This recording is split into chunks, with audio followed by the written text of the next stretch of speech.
आज मैं बृहस्पतिवार की एक कहानी सुना रही हूँ। मेरे प्रिय भाई बहनों, आप लोगों को अच्छी लगे तो मेरे सास बहू चैनल को लाइक कीजिए, सब्सक्राइब कीजिए। एक गांव में एक राजा और एक रानी रहते थे। राजा का परिवार था और राजा को संतान न थी। बहन थे, भाई थे, नौकर चाकर थे, हाथी घोड़ा थे, सब राजपाट था। संतान न थी। राजा बहुत धार्मिक थे और वे बहुत दान पुण्य, अतिथि सेवा यही सब करते थे। यह सब रानी को अच्छा न लगता था और रानी बेर बेर मना करने पर राजा मानते नहीं थे। सब धन लुटाए जाते थे। तब एक दिन राजा घर पे नहीं थे। एक महात्मा आया। बृहस्पतिवार का दिन था और बृहस्पति जी ही थे। साधु का रूप धर के उनके दरवाजे आए और भिक्षा मांगने लगे कि कुछ दे दो।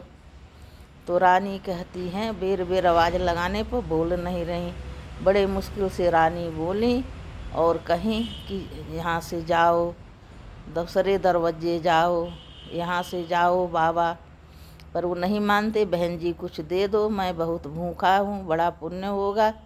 तब रानी गुस्सा जाती हैं और कहती हैं, बाबा इस काम के लिए तो मेरे पतिदेव ही बहुत काफ़ी हैं। मैं थक गई हूँ दान पुण्य करने से, इतना धन धराई उठाई से। तब साधु बाबा कहते हैं कि श्राप होगा तो है, पाप लगेगा, बहन जी दे दो। तो कहती हैं, आप तो ऐसे करते बाबा, थक गए हैं हम, कि ऐसा आशीर्वाद देते कि सारा धन नष्ट हो जाए और मैं आराम से चैन से रह सकूं। अपने पति के मारी मैं चैन से रह नहीं सकती। दिन भर दान पुण्य और ये कोई न कोई आता जाता रहता है।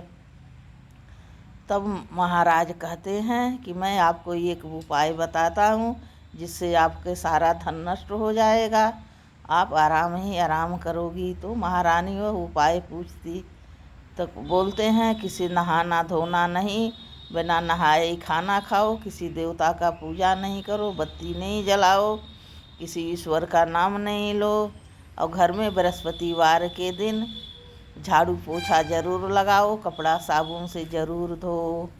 तब आपका थोड़े दिन में ही यह धन नष्ट हो जाएगा। रानी ने ऐसा करना प्रारंभ कर दिया।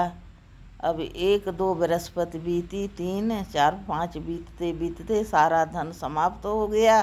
खाने के घर में लाले पड़ गए। अब रानी परेशान हो लगी और राजा भी सोचने लगे कि अब मैं क्या करूं, सारा धन तो समाप्त हो गया, क्या खाऊं मैं, कहीं मजदूरी भी नहीं कर सकता हूं, मुझे सब लोग यहाँ जानते हैं, मैं राजा हूँ और मैं कुछ मजदूरी अपने देश में नहीं कर सकता।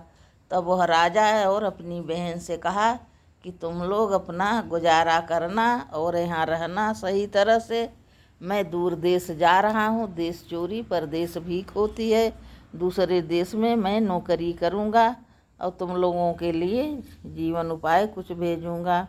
ऐसा कहकर राजा दूसरे नगर में चले जाते हैं और वहाँ जाकर कुछ नौकरी करते हैं। जब अब कुछ काम मिले नहीं, अपने पेट भरे के गुजारा हो, तो रानी को कहाँ से भेजें। बहुत दिन बीत गया, राजा आए नहीं। अब रानी बहुत परेशान हुई और उनकी बहन कैसे क्या खाएं पिएं, कई दिन से भूखी थी। तो एक दिन वे अपने बहन के कहीं गई थी, अपने बहन के घर, और सारी हाल रानी बताई। तब उनकी बहन कही कि आप बृहस्पतिवार का व्रत रखो, उनकी पूजा करो, बृहस्पति देव की कृपा से आपका पुनः धन धान हो जाएगा। तब रानी निश्चित करती हैं कि मैं अगली बृहस्पति आएगा तो मैं अवश्य व्रत रखूँगा। उनने बृहस्पति आई और गुरुवार का व्रत रखना शुरू किया, पर उनके घर में पैसा न था। पूजा कैसे करें, भगवान का भोग कैसे चढ़ावें। तो रानी और उनकी नंद दोनों जने मिल के घोड़शाले में गई। घोड़शाले से चना बीन ले आई, उसकी दाल बना के थोड़ा सा गुड़ ले आई जिससे भगवान की पूजा करें। अब शाम को भोजन में क्या खाएं।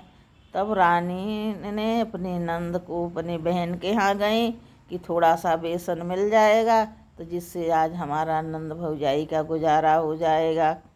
पर जब रानी अपने बहन के यहाँ गई तो उनकी बहन उस समय बृहस्पति देव की पूजा केला के नीचे कर रही थी। उसने कुछ बोला नहीं, न बैठने के कहा, न पानी पूछा। रानी खड़ी नहीं कुछ देर तक, फिर वापस चली आई। तो अपनी नंद से कहती हैं कि देखो भाई, बिगड़े दिन में कोई साथ नहीं देता। मेरी बहन मुंह से बोली नहीं कि कुछ मांगने आई होंगी, क्योंकि हमारा समय बिगड़ गया है। तो नंद भाभी दोनों समझ बूझ के ऐसे पानी पी के और बैठ जाती हैं। उनकी बहन की जब कथा समाप्त होती है तब वो पश्चाताप करती कि मेरी बहन आई, मैं बोला नहीं, वह क्या सोची होगी कि मेरी बहन न पानी पूछी न कछु मुँह से बोली। वो दौड़ी दौड़ी अपने बहन के यहाँ आती है और कहती, बहन आप जिस समय आई थी मैं बृहस्पतिवार का कथा पढ़ रही थी, इसलिए मैंने न तुम्हें बैठने के कहा न पानी पूछना। यह गलती हमारी है, क्षमा करना बहन, चलो हमारे घर। तब वह नहीं जाती और कहती, हम लोग भी आज से उपासे हैं, घर में कुछ खाने के नहीं था इसीलिए गए। तब उनकी बहन थोड़ा सा बेसन, घी और गुड़ सब देती है। रानी हलवा बना के नंद भौजाई खाती हैं और व्रत करने लगी। इस बार बृहस्पति देव के कृपा से उनके घर में धन बढ़ने लगा। और बृहस्पति के कपड़ा धोना बंद कर दी, साबुन तेल बंद कर दी, झाड़ू पोछा नहीं लगता था उस दिन। और धीरे धीरे रानी के यहाँ बहुत संपन्नता आ गई।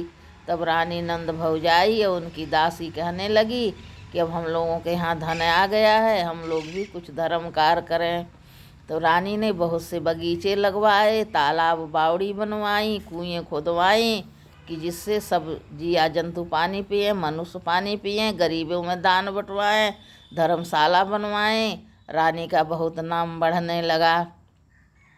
और कुछ दिन बीत गया तब राजा लौटे कि उनको याद आई कि रानी, दासी, मेरी बहन सब कैसे होंगी। हम तो यहाँ आ गए, वो लोग क्या खा रही होंगी, कैसे होंगी। जब आए तो अपने नगर में बहुत विकास देखा, सब तालाब बावड़ी कुएँ और बड़ी बड़ी बिल्डिंगें, दुकान सब तैयार हो गई। तो राजा ने पूछे, राजसी ठाट बाट किसका हो गया, किसने यहाँ आके बसेरा ले लिया। तो सब लोग कहने लगे, राजा यह सब रानी बनवाई हैं। तो राजा घर आते हैं, दासी दौड़ती है, खबर देती है कि रानी रानी राजा आ गए। रानी आती हैं, राजा को घर ले जाती। राजा पूछते हैं, यह धन कहाँ से आया, कैसे आया, मुझे बताओ, नहीं तुम्हारे टुकड़े टुकड़े कर दूंगी। तब वह बताती, मैं कोई बुरा काम नहीं किया, हे महाराज, यह बृहस्पति देव की कृपा से मुझे यह धन मिला है, मैं बृहस्पतिवार का व्रत रखती हूँ। तो राजा बोले कि आज से और अभी से मैं निश्चय कर रहा हूँ, मैं भी बृहस्पतिवार का व्रत करूँगा। और सब लोग दिन में एक बार पूजा करते हैं, मैं दिन में 3 बार पूजा करूँगा और तभी कुछ खाऊं पीऊँगा। राजा उसी समय से व्रत रखने लगे, पूजा करने लगे। राजा के दुपट्टे में हर वक्त चने की दाल और गुड़ बंधा रहता था। वो जहाँ भी जाते, कहीं भी जाते, जब समय होता रुक कर पूजा करके तब आगे बढ़ते। इसी तरह से बहुत दिन बीत गया। राजा एक दिन अपनी बहन के यहाँ कहें जाएं, देख आएँ और अपने भांजे भांजी से मिले आएँ, बहन के ससुराल हो आएँ। तो रानी कहती हैं, जाओ हो आओ। तो राजा जाने लगे। थोड़ी दूर गए तो उनके कथा का समय हो गया। तब राजा ने कहा कि कोई मिले कथा सुनने के, तब तो कथा कहें। तो वहाँ एक कुम्हार बर्तन बना रहा था। तो राजा कहे, अरे भाई थोड़ी देर चाक चलाना बंद कर दो, मेरी कथा सुन लो बृहस्पतिवार का। राजा बोला कि कुम्हार बोला कि मैं जब तक तुम्हारे कथा सुनूंगा तब तक 2 बर्तन और बना लूँगा, 2 भड़िया।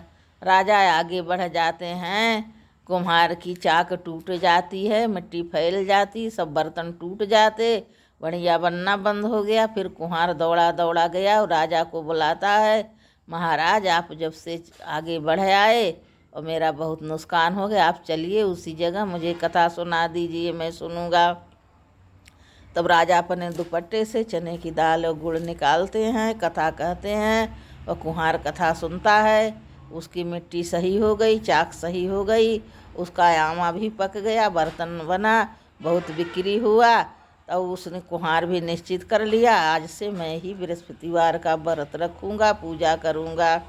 फिर राजा आगे बढ़ते हैं। दोपहर का समय हो गया और कोई कथा सुनने के नहीं दिख रहा। तब एक खेत में एक किसान हल चला रहा था और वह राजा कहे, भाई रोक दो आप और मेरी कथा सुन लो, मैं कथा सुनाऊंगा, पढ़ रहा हूँ। वह कहता, जब तक मैं कथा सुनूंगा जब तक 2 हराई और जोतूंगा, चलो आगे बढ़िए, किसी और को कथा सुनाइए। राजा ज्यों ही आगे बढ़ते हैं उसके बैल भी चुक जाते हैं, गिरते हैं, वहीं बैल मर जाते हैं, हल रुक जाता है। किसान परेशान फिर दौड़ा दौड़ा राजा के पास आता है और कहता है, भैया चलकर मेरे खेत पर कथा सुना दो। तब राजा लौट के आते हैं, कथा सुनाते हैं तो उसके बैल ठीक हो जाते, हल ठीक हो जाता, वह किसान का पेट का दर्द भी ठीक हो गया, वह हल चलाने लगता। राजा आगे बढ़ते हैं।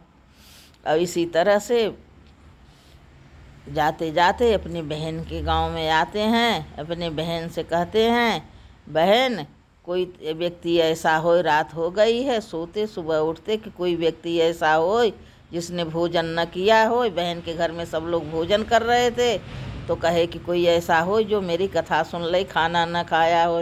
तो बहन बोली, भैया यह देश तो ऐसा है, उठते साथ पहले लोग खाना खाते हैं, बाद में अन्न काम करते हैं, यहाँ ऐसा कोई व्यक्ति नहीं है। तो राजा कहते, कोई पड़ोस में देखे आओ, मेरा एक कथा सुन ले। तो उनकी बहन सब जगह ढूंढने जाती, कोई ऐसा व्यक्ति नहीं है कि जो खाना न खाया हो। उसके देश में सब लोग खाट से उठते ही भोरे में खा लेते थे। तब वह एक कुम्हार के घर, एक किसान के घर गई जिसका लड़का बहुत दिन से बीमार था, खाट पकड़ लिया था, उसके घर में चूल्हा न जला था, खाना न बना था, वही लोग भूखे बैठे हैं। तब वह बताई कि भैया उनका लड़का बीमार है, घर छोड़ के नहीं आ सकते, उनके यहाँ आप जाकर कथा सुना सकते हो, उनके यहाँ कई दिन से लोग खाना नहीं खाए हैं, सब भूखे बैठे हैं। तब राजा उसके घर जाते हैं और अपनी कथा सुनाते हैं। उसका लड़का कथा सुन के ठीक हो जाता है, प्रसाद लेता, राजा की बड़ी प्रशंसा होने लगती है। और कुछ दिन रहने के पश्चात राजा कहते, अब मैं अपने देश के जाऊंगा, अपने घर जा रहे हैं। और आने लगते हैं और कहते हैं, बहन चलो तुम भी कुछ दिन घूम आओ। तब वह अपनी सास से पूछती है उनकी बहन कि भैया के साथ मैं भी मायके जा रही हूँ। तो उनकी सास बोलती है कि तुम तो जा चली जा, लेकिन कोई बच्चा नहीं ले जाना, क्योंकि तेरे भाई भाभी बाज हैं, उनके घर में बच्चा नहीं है, मेरे बच्चे नहीं जाएंगे। अब बहन का करे, कहती भैया मेरी सास, हम चल रहे, बच्चे नहीं चलेंगे। तो राजा सुन लिए थे, दुखी मन से चले आते हैं कि जब बच्चे ही नहीं जाएंगे तुम क्या करोगी, रहने दो। राजा अपने घर आते हैं और उदास हो लेटते हैं, रोने लगते हैं, रानी से सब बात बताते हैं। तो रानी कहती है कि बृहस्पति देव ने हमें सब कुछ दिया है, हमें संतान अवश्य देंगे, आप चिंता न करिए, उठिए, नहाइए, खाइए। अब रानी गर्भ से होती हैं, 9 महीने के बाद राजा के बेटा होता है। और राजा अरो उनकी बहन संदेशा भेजती है, मैं भतीजा देखने आ रही हूँ। तो अब राजा देखते कि बहन थोड़ी दूर रह गई है, आ रही है, दिख रही है गांव से, तो दौड़ के अंदर में आते हैं। दहली से कहते अपनी बहू से कि मेरी बहन आ रही है, तुम कुछ कहना नहीं। वह कही हाँ तो कर दी, राजा चले गए। जब उसकी बहन घर के अंदर आई तो उसकी भाभी, कही औरत खाए बिना रह सकती हैं और कहे बिना नहीं रह सकती, बिना बदला चुकाए नहीं रह सकती हैं। तब उनकी भाभी कहती, आओ आओ नंद जी, घोड़ा चढ़ के तो नहीं आई, गधा चढ़ के आ गई। तब उनकी नंद कहती, भाभी मुझे माफ़ करना, मैं आपको न कहती, ऐसा ताना देती तो आपके घर में बच्चा कैसे होता, मैंने कही थी तभी भगवान तुम्हें लालन दिए हैं। फिर सब लोग हंसी खुशी रहते हैं। राजा की राजपाट लौटी, पुत्र प्राप्ति हुई। इसी के साथ यह कथा समाप्त होती है।